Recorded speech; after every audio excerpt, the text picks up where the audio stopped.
saying September 10th, Magee leaves Hazleton, Pennsylvania after picking up a load of goods. He traveled to Harrisburg, Pennsylvania, then to Frederick, Maryland, then through Virginia. September the 10th, 6:50 a.m., Magee makes a stop 12 miles north of Ashland, Virginia. Okay, Ashland, Virginia. September 10th, 7:50, Magee starts driving again, traveling south on Highway 1. September the 10th, 8 a.m., he reaches Richmond, Virginia. 8:50 a.m., September 10th, Pittsburgh, Virginia, heading to North Carolina. 10:04, September the 10th, Magee arrives in Vance County, North Carolina. He stops at a truck stop in Middleburg. Magee is seen walking back to his truck alone after getting food from the truck stop and grill. So he went and got some food. Okay, that was gonna be my question. Why I didn't see him getting any food at Walmart? 12:21 p.m. So that's about noon. September the 10th, Magee leaves the truck stop and travels to Henderson, North Carolina. September the 10th, 12:37, Magee and his truck, I guess they misspelled, arrive at Walmart in Henderson. The distribution truck contents are unloaded. What happens after Magee leaves distribution center? Magee and his truck remain at the Walmart in Henderson for about 4 hours, according to the sheriff. Here's what happened after he left.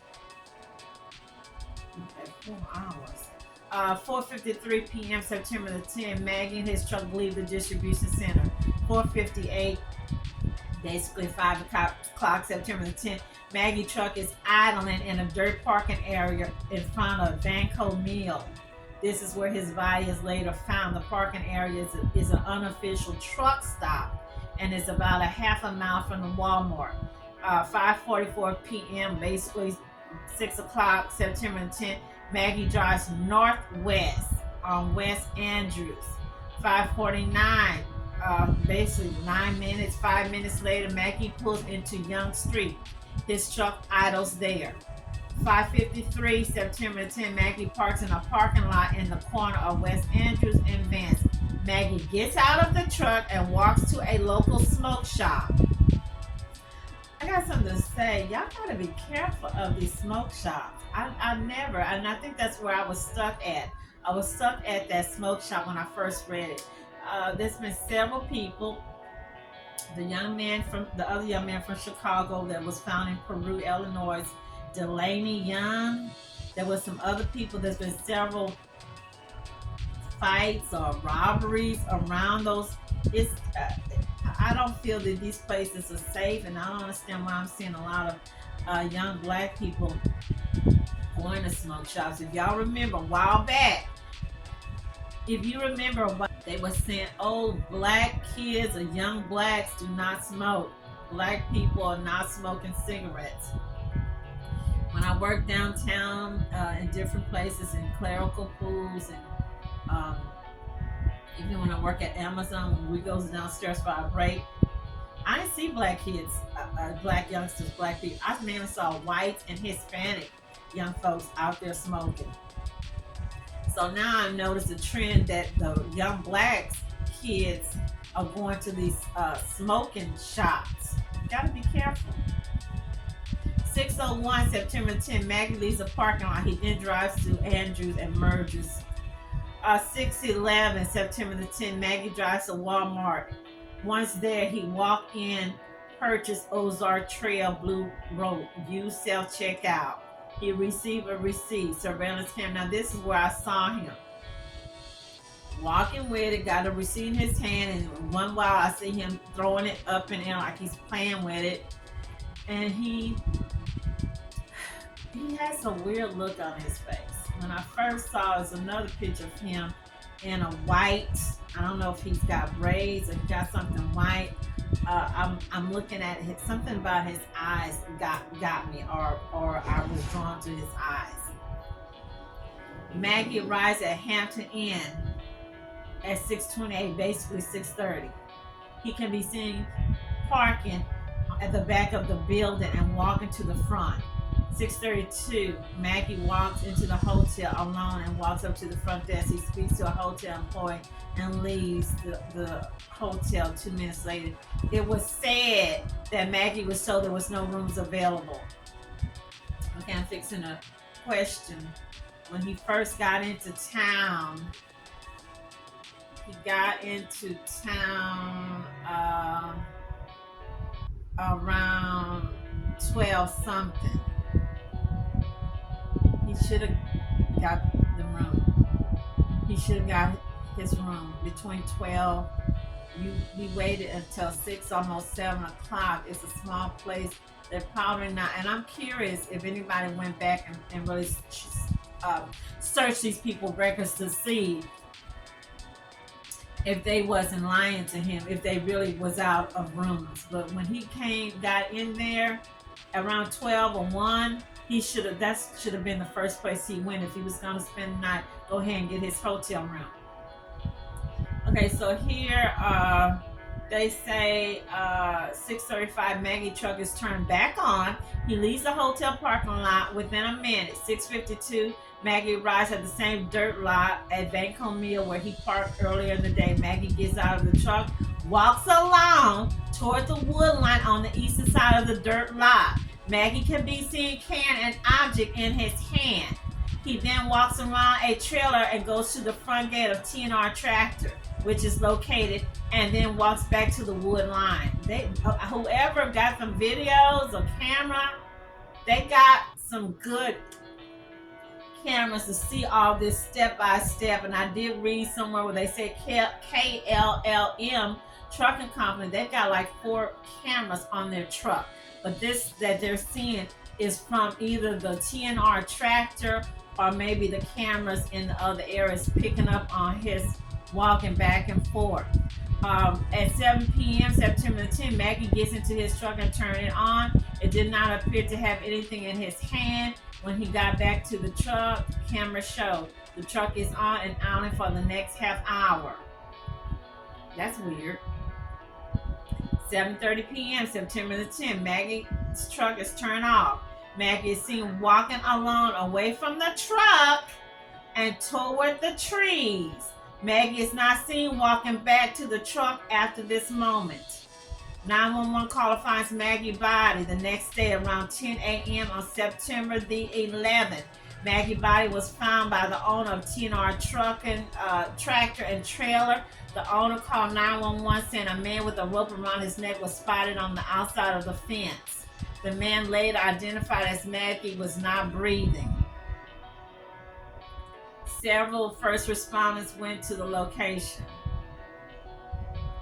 Okay, so I'm not gonna go any further here. I think this is where I saw on Taylor Publishing, a man was calling the 911 operator, and he sounded like when they asked him, could you tell if the man was alive or if he needed help, and the man chuckled or laughed or giggled.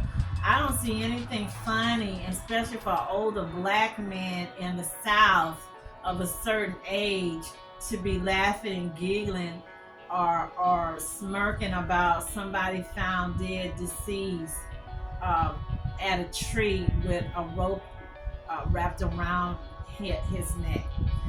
The TNR Tractor did their posts. I noticed I didn't see a lot of comments. That's weird. I always look for comments. They've been in business a long time. There should be quite a bit of people commenting.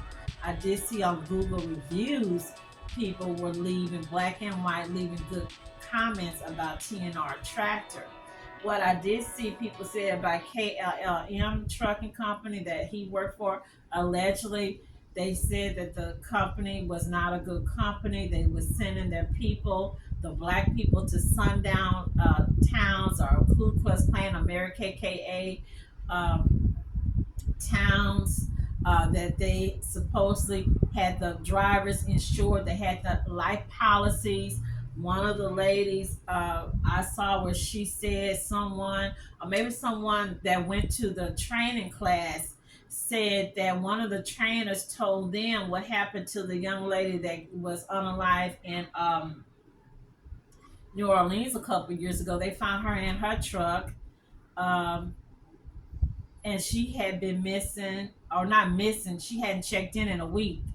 I would have thought that this company would have been checking in on their driver a whole week. Your driver, you don't check in, you don't find that that's weird, that you hadn't received a call. And when they found the woman, the truck, the cab of the truck was locked, and it was blood all over the place. So the lady said that the trainer told the people, the new hires, that the woman allegedly didn't take care of herself.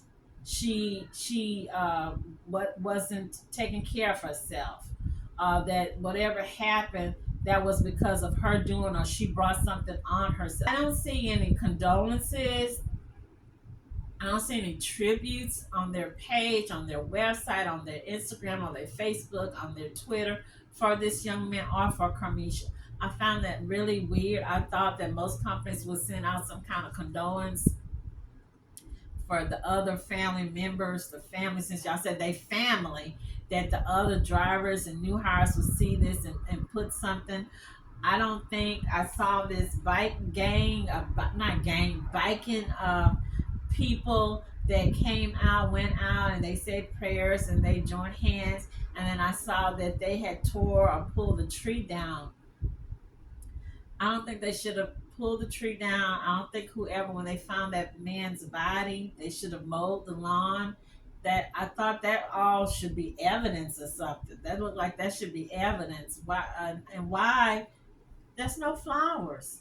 Why there's no ribbons? Why there's no candles? Why there was nothing at the tree? Normally, when someone is run over at the corner street or at the curb, the family or people will put candles, teddy bears, some kind of remembrance that someone passed here. Continued pressure on the Vance County Sheriff's Department to release more details about the investigation into Magee's death after his body was discovered leaning up against a tree with a rope around his neck. Many calling this a hate crime, but the facts of the death are still unclear. Today, that pressure led to the Sheriff's Department releasing a detailed timeline of events leading up to Magee's death, including new details about him buying the rope that was found around his neck, giving hundreds of dollars to a homeless person in a Walmart parking lot, and driving himself back to the area in Henderson where his body was found. The sheriff also says the preliminary autopsy showed no sign of defensive wounds or physical abuse, indicating he was attacked. But civil rights attorneys and Magee's family are still pressing for more answers as that investigation continues. As new developments continue to unfold about this case, we wanted to provide you with a bit of context surrounding the case. Sydney Schofield joins us live now after talking to an expert hoping to make sense of where things go from here. Sydney. Well, Stephen, Lauren, all the information we're getting is from people who are so close to this case. So we wanted to talk to someone who wasn't involved at all. I reached out to an old trusted source of mine, Lisa Miller, the former chief investigator for the Colorado Attorney General's office, for her take on the facts. So you can't rule it out. I mean, learned a long time ago, never say never in this business. Lisa Miller has 30 years of experience investigating violent crime, so I asked her today to look over all the evidence publicly available about the death of 21-year-old Javion Magee. It's a tale of the hate that we have in this world and the divisiveness. I mean, that we can't rule out a hate crime, that a young man was found, and that has to be acknowledged. Though she can't rule out that his death was a hate crime based on the current evidence, I did ask Lisa if there's anything she saw that points to outside involvement in his death or that he might have been the victim of a crime. As of right now, I don't see that. I do see a reason to continue investigating. I mean, we have to be really careful because the most deviant of people that want to do bad things are capable of staging scenes to look like. She said there are some key pieces of evidence that lead her to believe law enforcement is on the right track, that they found a person who is homeless who says Javion gave them all his money shortly before he died, and there's also video of him going into the woods alone where his body would later be found. His autopsy also did not reveal any evidence of him fighting anyone off or clear signs that he'd been harmed by anyone else. Still, she says it's not enough to draw a complete conclusion yet, and she knows how painful that can be for Javion's family. The family may never get a why, but whys help. And so the police department, the sheriff's department, they owe these loved ones every effort they can make to bring a why to the people that care about this young man. And so the other big thing that Lisa really drove home for me today is that if you're sharing information on social media, it is so important that you are thoughtful about what you post. Take a second to make sure that what you're saying is true. You know, she said that online activism can sometimes be good, but it can also be very harmful too. So really being empathetic and really thinking about the family before you post anything online is important, Stephen Lauren. Yeah, that is very important. And the timeline is very interesting reading. 4 pages released today from the Vance County Sheriff's Office, and we have this posted.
Something wrong with them 2 cameras on that building?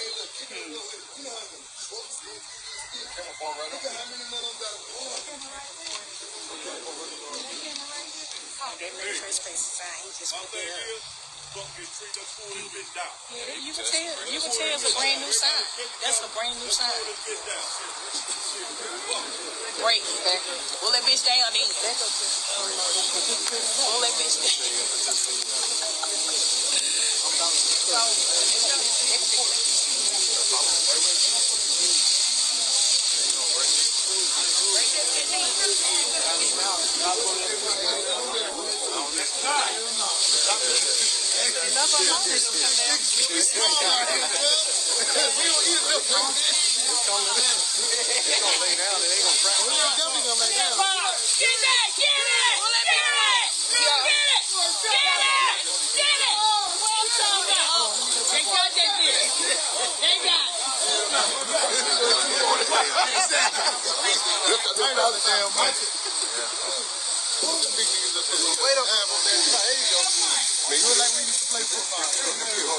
Black fucking power. Fuck that narrative.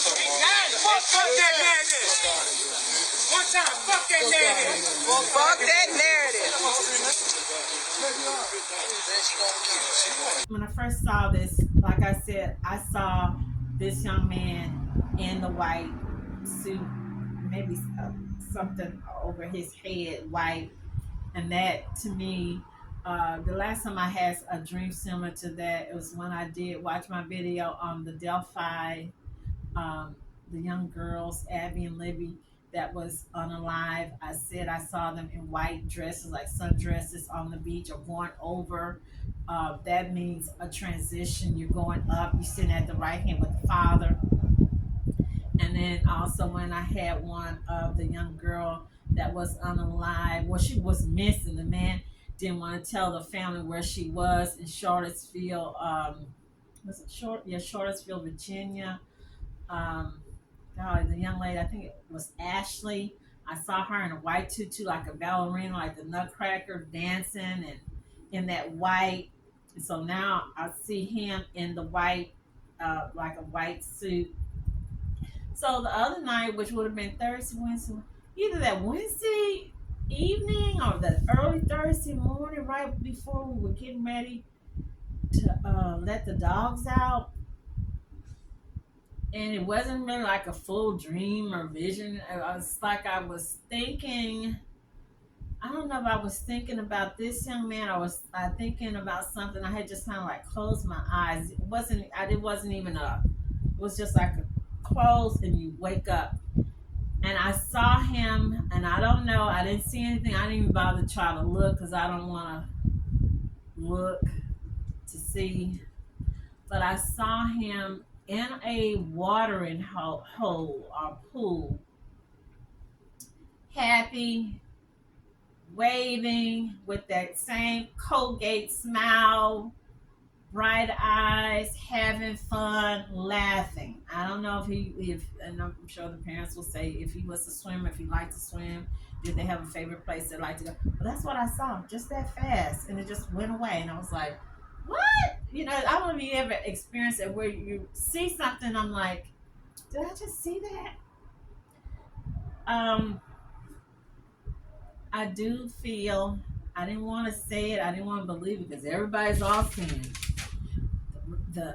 I'm gonna go there. The rednecks got him. The KKK got him. That's them clans got him. And I do agree with somebody said, and it's sad about the flood, the hurricane down there in North Carolina and all that. If you notice, that's all them areas, all those plantation areas, all those sharecropping areas, and not to mention, there's been a lot, like I shared before, a lot of crime and activities, unholy acts been going on in North Carolina. Every time I pick up the computer, I see North Carolina, North Carolina. So they're gonna find not only those bodies that was drowned, but bodies that's probably been hidden. But yeah, anybody can take a camera, a picture, a photo, and change it around. We seeing what the AI is doing. We seeing the people on the news talking about how AI people are using it to bully folks, to stalk people, how it's just like a person's real picture, like a person's real voice. Anybody can get on the phone and call and say, I'm so. I'm Daddy Joe. I'm Myra King. I'm Anna Golden. They're not showing their face. They don't have I know firsthand, okay? I work at several government agencies and people would do it all the time. I'm calling for so-and-so. I'm her employer. I'm calling for so-and-so. I'm her sister that gave her $200 on her light bill. I'm so-and-so. I'm calling from my wife. If they're not showing their face, how I know that you are so-and-so? How I know you really? I'm not saying that these people are lying or exaggerating, but I don't really see that because they just told us, the only thing left, and I don't see where that's been done, is the toxicology report. So we've got little kids, 7, 8, 9, 10 years old, committing the SU. Yeah, and to say that, oh no, we don't do that. We don't unalive. I saw it here and I must have deleted it. It showed how or what people use when they do that, or the top 3. And the top 3 was the rope or hanging, guns, and I think the third could have been using something like prescription pills. I was trying to see, I'll post it where I just saw it at. We need to just pray. We need to pray over our kids, over our young adults. We don't know what people are going through, what they're thinking, what's been done. I don't know. I'm praying. I'm gonna set a candle up. Answers, justice for the real truth to come out. I just do not believe that his story is the same as Rasheem Carter.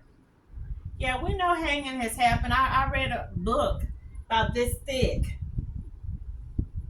over 10 years ago. Listen, all the hangings, all the lynchings in Louisiana, Atlanta, in Georgia, in Mississippi, in Florida. Not just lynchings of black men. They were even lynching white men who were friendly to blacks, or white men who had black wives or black kids that they had moved out of the town and moved into their own little commune. They even up California, they were lynching and hanging Chinese and Mexicans. Yeah.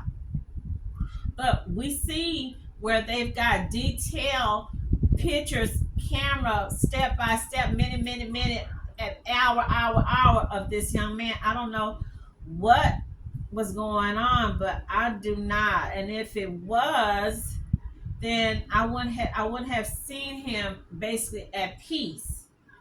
I would have seen him struggling or some type of message. The water or him was not struggling. It was a release, smiling, laughing, playing in the water, joyful. Wouldn't have been that. I know people got curious what's on this toxicology.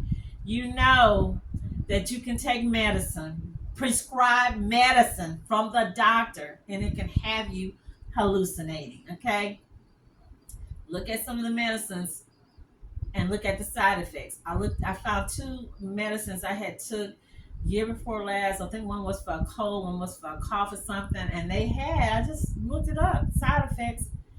Not everybody's gonna have those side effects, but some people will. It's a hallucination.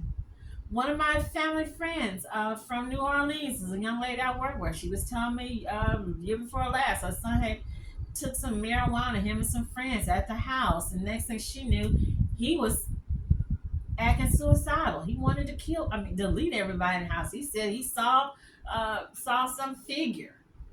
Another one of my niece's friends said he was with some friends. He took something, or they gave him something, and all he knew is that he woke up in the hospital. His sister said she came in and found him foaming at the mouth with his face down on the floor. The people had left this guy. If his sister had not walked in at the time she did, this boy would have had passed from an overdose. I always wonder what's inside the trees, what's inside the forest, what's inside in the wood, what's in the woods, what's in the woods. I saw something I posted where they said that you've got forest, woods, trees that talk to people. I saw some people were saying with truckers. I never realized truckers was isolated. They were in isolation, talking about how you have truckers who are isolated. They're in isolation, so anything could have been going on. I was reading here, Mirror UK, man took magic mushrooms and he cut his PP off. I'll just put it that way. Didn't know what was going on. He took these things and it had him out of his mind.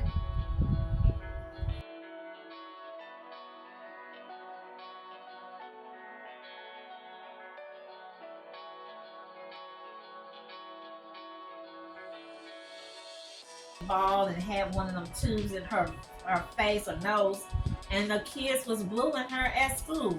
The mom says the child came home and the child looked like she was in distress, and she thought she was going to give her some time to be alone, and then realized her child was upstairs unaliving herself. When she went and checked on her child 30 minutes later, boom, the child's gone. You know, prayers. I'm not going to argue, debate what these other people seen, what they found, because again, they saw this is what they seen. Nobody wants to admit, or maybe that's what they believe. But I'm going to be over here on this side with the minority, with Clarissa Rankin and Chancellor's Oracle and Tiffy Talks 22 celebrity reading, that this young man sadly, that it did happen the way the sheriff said it happened. Until we see the toxicology, they're suing. I do go to places. Another thing that came to me, I know I'm going all over the place. The rope, I didn't see him buy. I know they said he bought some food at another place, but normally when people go to Walmart, especially the youngsters, they're getting Talkies, potato chips, Fritos, Monster drink. I didn't see any of that. The third thing they said at the beginning, they said he gave somebody $228. Now I saw on somebody's video, no, they coming back that the man said that the people lied, that he wasn't giving $228. Okay, so that's hit or miss. Then the people saying it was three white guys at a truck. The guy was crying, like George Floyd, begging for them to let him call his mama. Where did the three guys come from? You tell me the Ku Klux Klan got some powerful voodoo hoodoo out there that'll make somebody make a black man go into Walmart and buy the rope and hang his own self, that they don't even have to touch these guys anymore? Is that what y'all trying to tell me? Because I don't believe it. Okay, I'm sorry. I don't.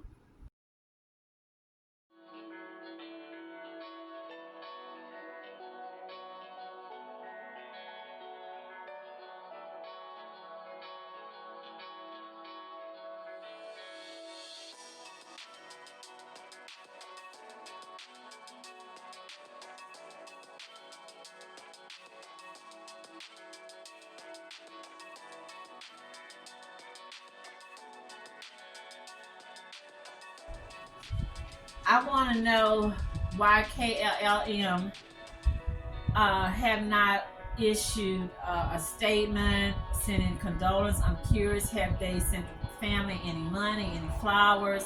I want to know why.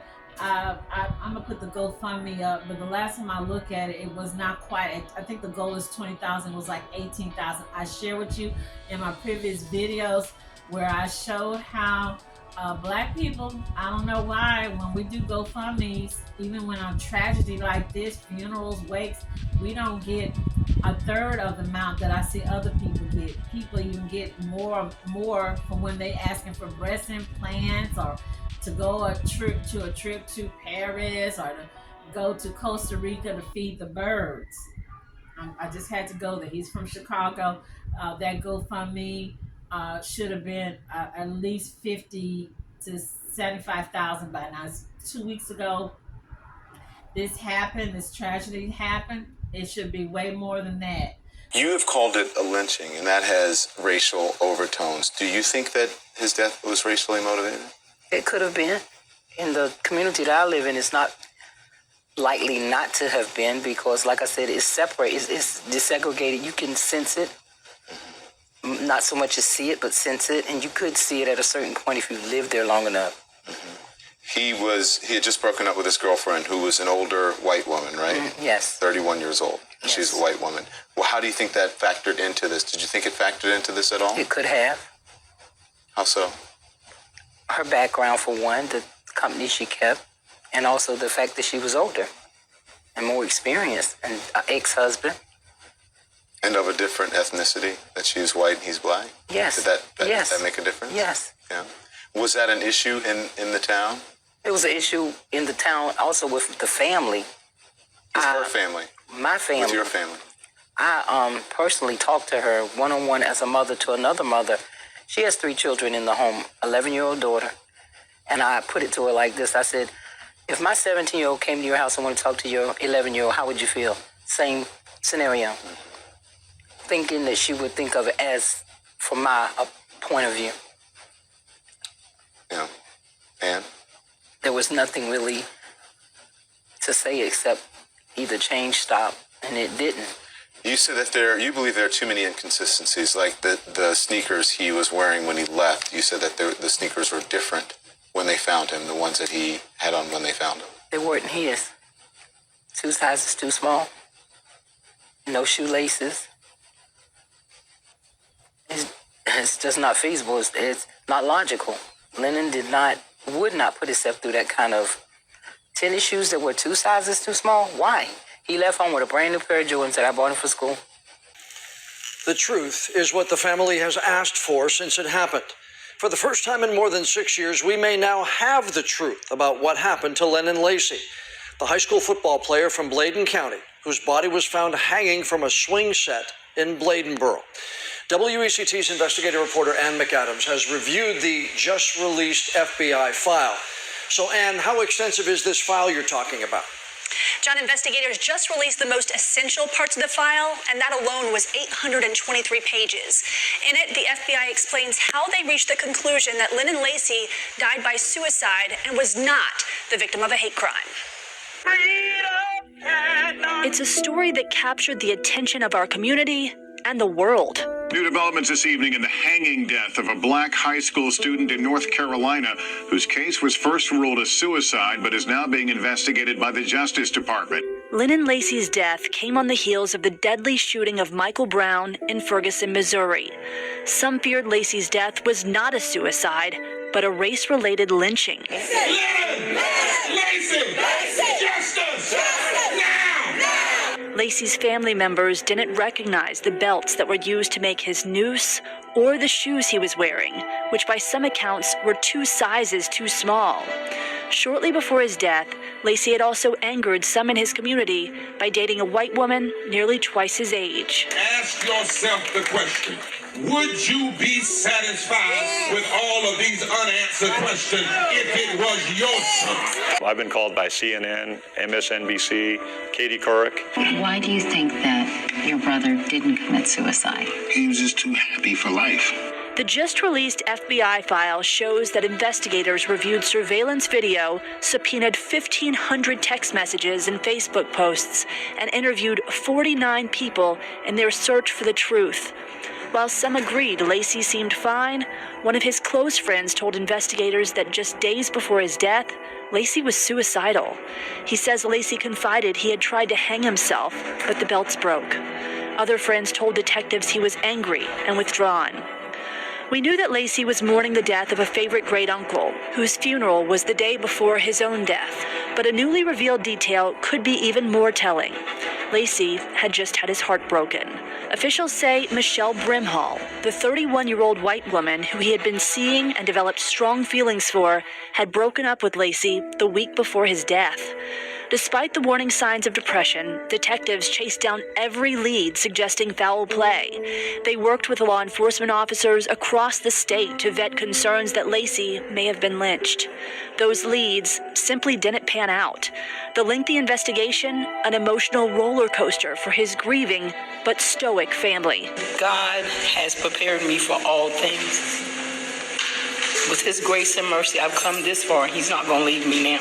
In the end, agents determined the shoes Lacy was wearing when he died were the same size as shoes he'd just been custom fitted for when getting sized for his ROTC uniform. And when detectives reviewed selfies Lacy had posted on Facebook, they found him wearing belts identical to the ones later used to fashion his noose.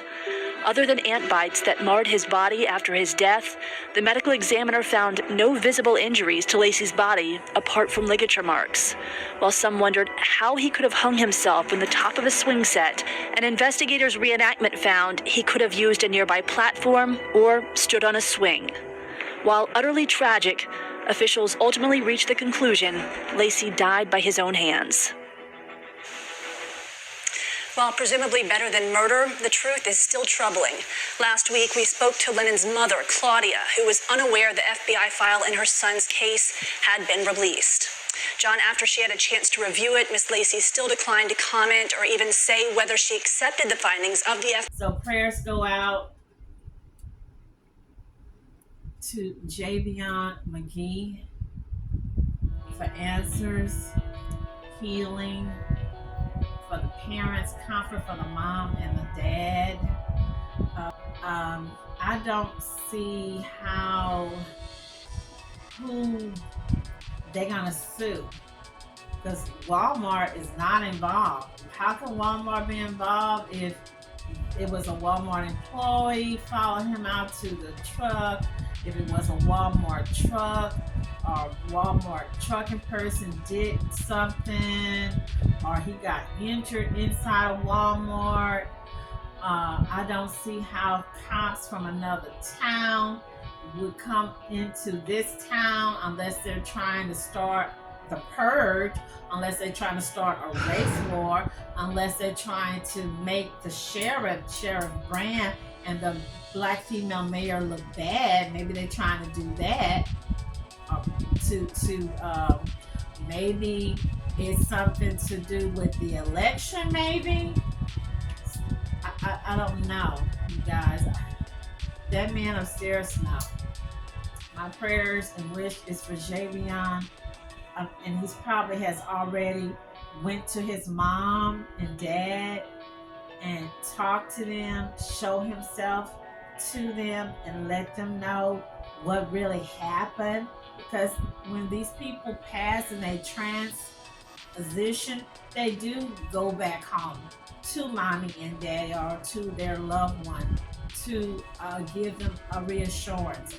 Example, when my father passed years ago, he came back, and my sister, our whole family is, just gotta keep it real. Our whole family are intuitive psychics, whatever you want to call it, empaths, healers. I think my father said that when his dad, not dad, his grandpa, because his grandpa raised him, when he passed, he saw him at his job. And then he got the call from the family, said, hey, grandpa just passed. And he was like, yeah, I think I know, because I just saw him here at my job. So our whole family is highly intuitive. So she said she saw daddy at the door. She heard him knock. She went to the door, and he gave her a pet. He gave her a puppy or some kind of little furry animal. I have not had a dream of my father. He's been deceased like at least almost 30 years. I just had a dream or a vision of him a few months ago. I'm not going to tell you what it was. And I shared it with my siblings, and they was like, everybody was trying to interpret it. And I finally was able to interpret it just the other day. Okay, so again, prayers go out. I don't want to say that's just not right, because we're not supposed to question him upstairs, but it's like, it's just not right.